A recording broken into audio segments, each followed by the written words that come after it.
चार post sir हमारी vacant हैं और 3 पोस्ट जो हैं वो स्कूल cadre के जो लेक्चरर्स हैं वो उस पर कार्य कर रहे हैं। एक पोस्ट लेक्चर वोकेशनल एजुकेशन की है जो इस समय वर्तमान में हमारे पास। ओवरऑल पोस्ट कितनी है हमारी जो सैंक्शन पोस्ट है? सर सैंक्शन पोस्टें हमारी हैं ओवरऑल टोटल सब कैटेगरीज की। सर वैकेंसीज हैं हमारी वैकेंसी सर इनका जो मेन सर है 15 आगे लिखा लीगल स्टाफ की रहती है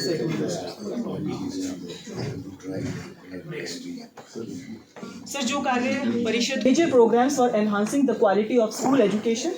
to collaborate and cooperate with national, regional and central state level institution education, Directorate of Higher Education, Directorate of School Education and Office of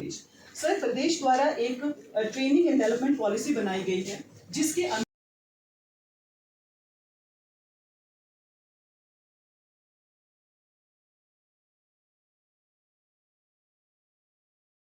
महत्वपूर्ण विंग हमारा SCRT है और काफ़ी समय से ये प्रस्तावित था कि हमारी यहाँ मीटिंग होगी और एक तरह से जो हमारी गतिविधियाँ हैं उसको यहाँ पर रिव्यू किया जाएगा।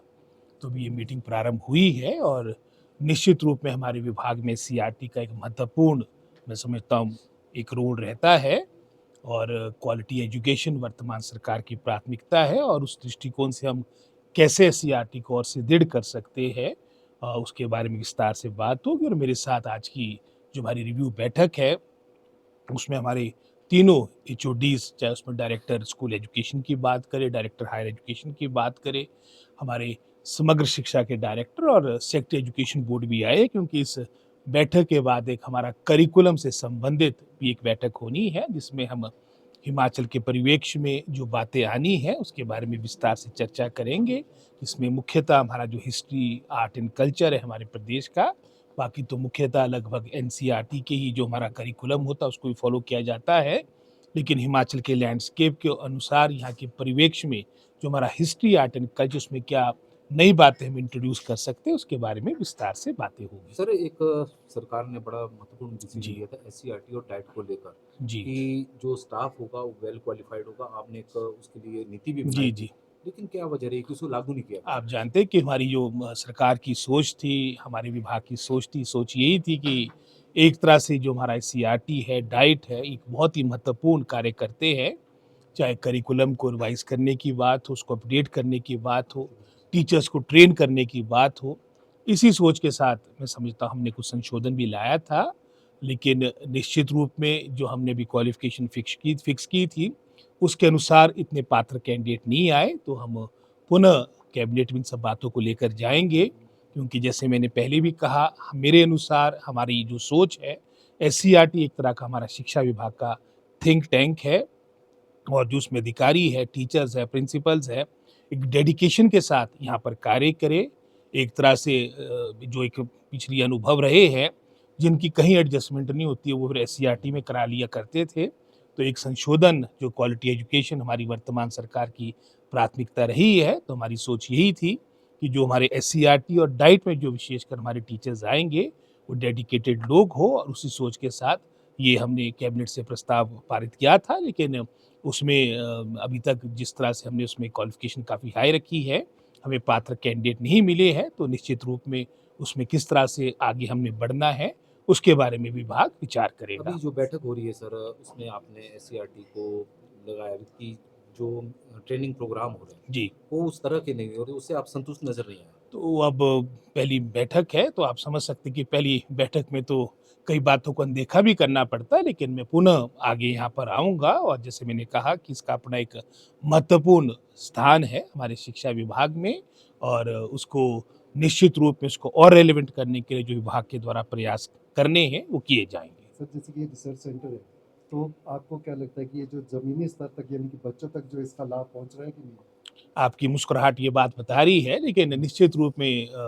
बेहतर करने के लिए मैं समझता हूँ हमेशा संभावना रहती है, और मेरा आना यहाँ पर ये सिद्ध करता कि गवर्नमेंट इसके बारे में, हमारा विभाग सीरियस है। हमारी सरकार वचनबद्ध है कि क्वालिटी एजुकेशन जो हमारी सरकार की प्राथमिकता रही है, गत 3 वर्षों में बहुत से निर्णय से संबंधित वर्तमान सरकार ने लिया और जिसका परिणाम था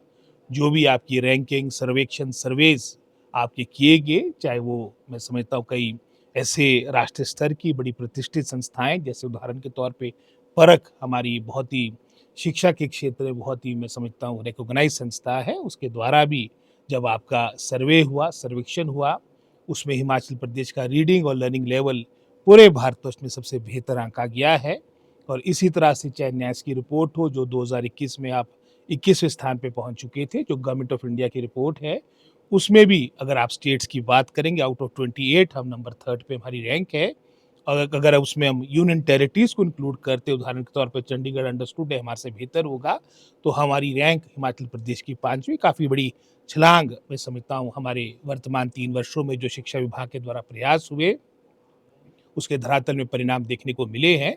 परफॉर्मेंस ग्रेडिंग इंडेक्स में भी एक अच्छा मैं समझता हूँ इम्प्रूवमेंट रही है। लिटरेसी भी आज के समय में सर्वाधिक पूरे भारतवर्ष में, चाहे यूनियन टेरिटरीज की बात हो, चाहे प्रदेशों की बात हो, गोवा और हिमाचल प्रदेश को सर्वोच्च आंका गया है। तो बहुत से मैं समझता हूँ शिक्षा के क्षेत्र में बहुत से मैं समझता हूँ काफ़ी अचीवमेंट्स रही है, लेकिन हमेशा बेहतर करने की गुंजाइश रहती है, संभावना रहती है। तो जैसे सीबीएसई की बात यहाँ पर आई, सीबीएसई का भी एक निर्णय हमारी सरकार ने लिया है कि हम अपने कुछ स्कूलों की एफिलिएशन सीबीएसई के साथ करेंगे और उसके पीछे उद्देश्य यही है कि हमारी क्वालिटी हमारे सरकारी स्कूलों में वो बेहतर हो। और इस सोच के साथ जहाँ हमने लगभग कोई 100 के आसपास पहले सीनियर सेकेंडरी स्कूल आपके सीबीएसई बोर्ड के साथ एफिलिएट किए थे, अब दूसरी सूची भी लगभग 30 अतिरिक्त स्कूल्स आपके वो सीबीएसई बोर्ड के साथ एफिलिएट किए गए हैं।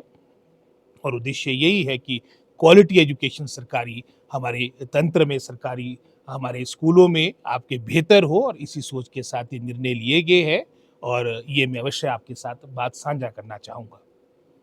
Thank you.